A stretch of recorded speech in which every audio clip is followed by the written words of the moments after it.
Hi and welcome back to this week's Real Country File. I'm just checking some straw, we're going to get that baled up later. Coming up today we've got part 2 of the interview that Stephen did at the organic farm in Lancashire. We've also got something about sheep worrying as well. But before we go over to answering Stephen, we're just going to head over to Wales for the Farm Safety Partnership. It's a 60-second video and it does involve some footage of a reconstruction of an accident. So if you don't want to watch that, you maybe want to skip 60 seconds from now. He was in such a hurry. The sheep had broken out. He knew this land like the back of his hand. Farming was his life. You never think an accident is going to happen to you until it does. If you have an accident on the farm, you could lose everything. Is it worth the risk? Stop and think safe before you start any job on the farm.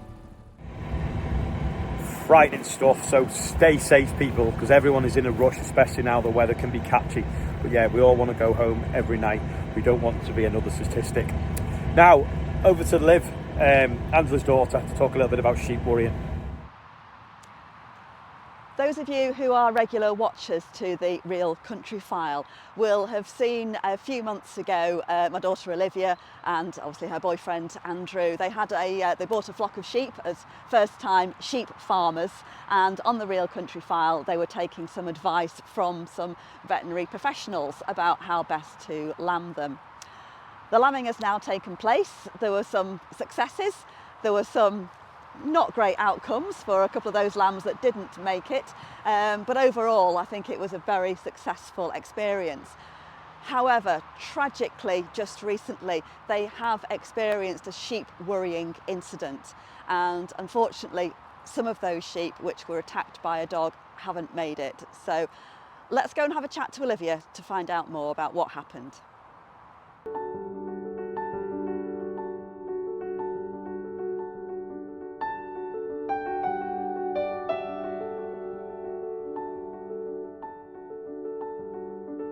So, Olivia, we're now in your field of nice looking healthy Warble sheep really, but just tell us what actually lambing was like first of all. Yeah, so lambing got off to a great start with the first 2 lambs being born on my birthday, so of course they hold a special place in my heart. But over a period of about 4.5 weeks, we lambed 12 ewes, and we had 17 lambs altogether from those 12 ewes. So we lost 1 ewe and 2 lambs in the end, which obviously isn't nice, but it's just part of the job, I suppose. But yeah, it was a great experience, learnt loads and was very tired by the end of it. Was there anything in particular that you would do differently next time?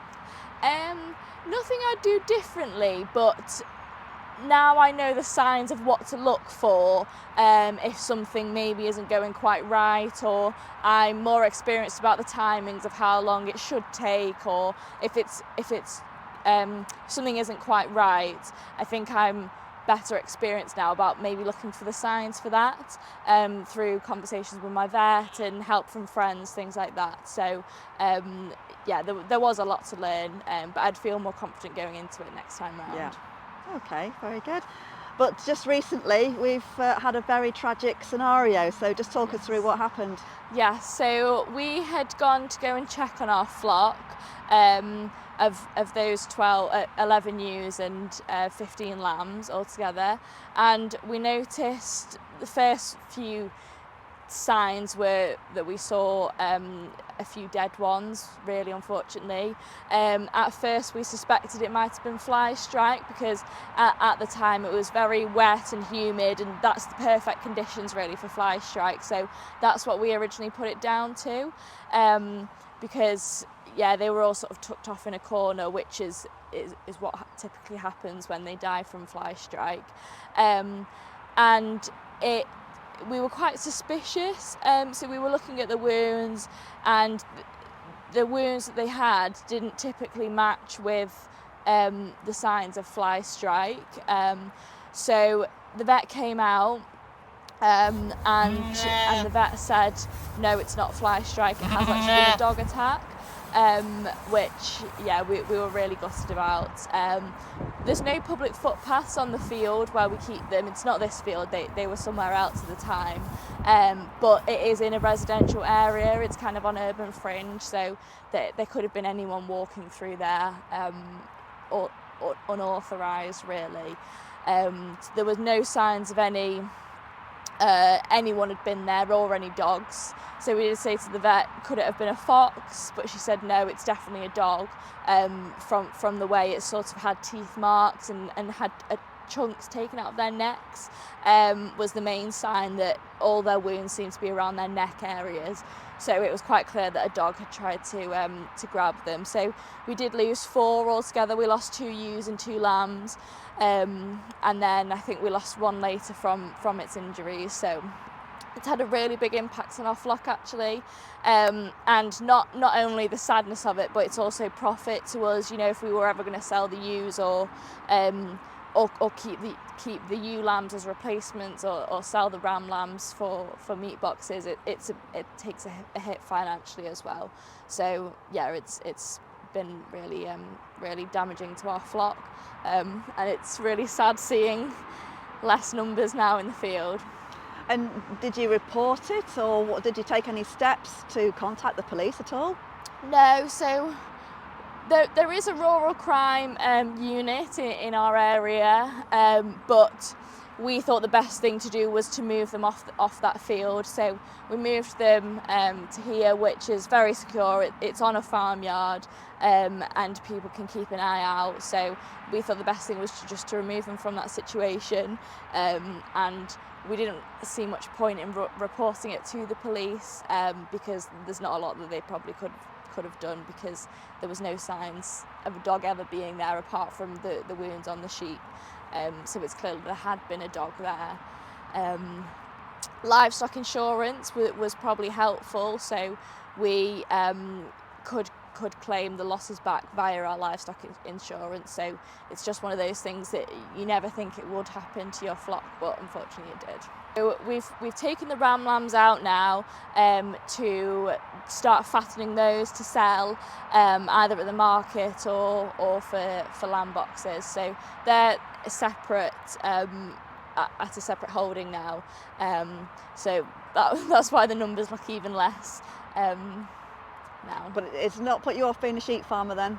No, it's not put me off being a sheep farmer. It's just very sad, and it makes me want to raise awareness to the general public about how common it actually is to have a dog attack, and even if you think your dog would never be capable, you really never know. So if you do see someone with their dog off the lead close by to sheep, definitely worth speaking to them, or if you are a dog owner and go walking in the countryside, it's always really key to remember to avoid sheep worrying incidents. Okay, yeah, well thank you very much for telling us your story anyway.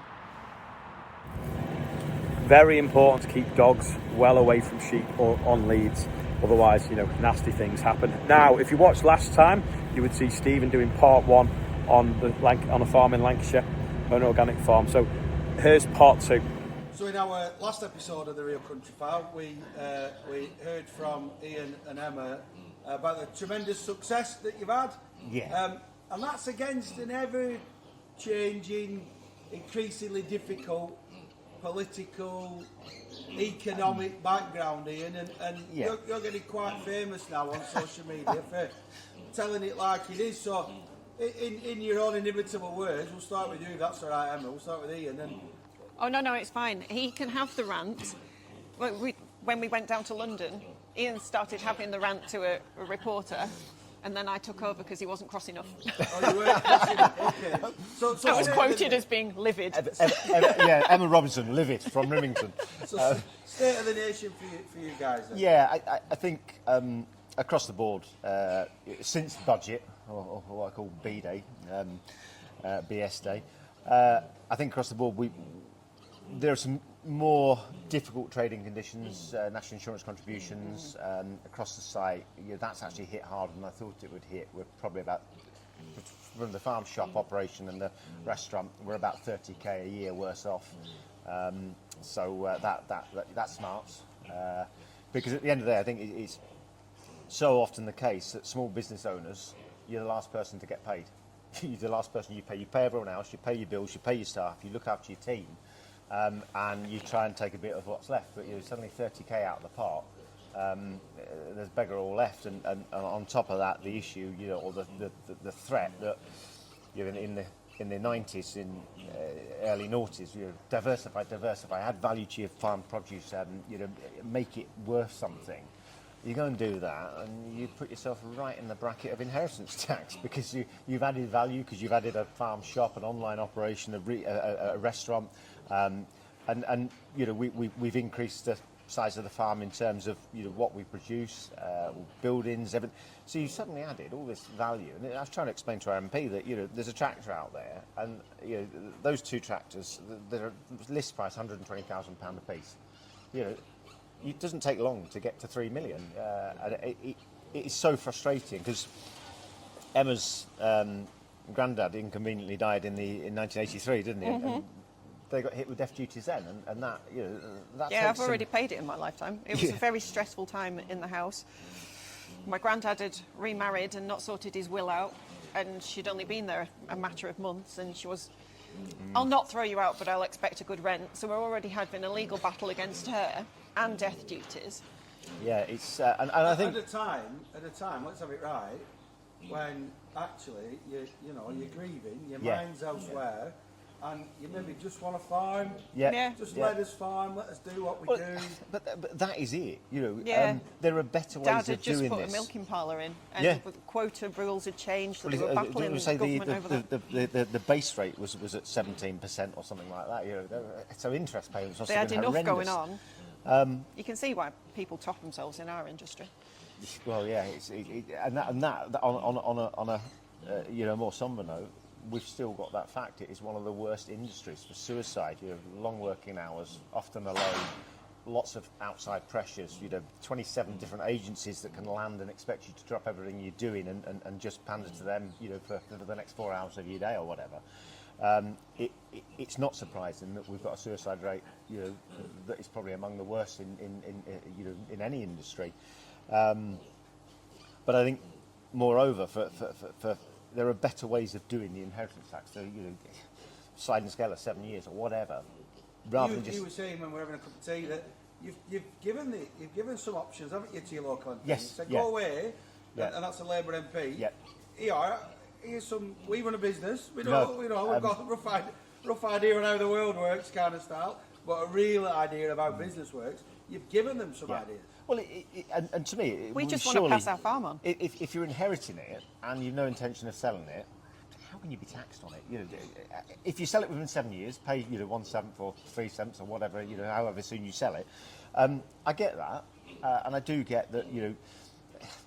It's about 4% of the population pays inheritance tax. Why are we bothering? It's not a big. It's not going to save the NHS, is it? And money alone is not going to save the NHS, because when something's broken, it can swallow money. It needs fixing first, and we need to plug the leaks and sort that out. But as a company, as our little business, we put a lot of money into the government, and we're tiny, but inheritance tax could finish us. Yeah, and then they've lost that contribution every year for a one-off payment. No, I said, bless her for engaging. Bless her for engaging. That she came and engaged with us and talked to us, and I did say to her, there's 37 people employed across this site, and quick fag packet, calculation. It's about £350,000 to £400,000 a year to the Treasury that we generate in terms of income. From how many acres? From 250 acres, yeah.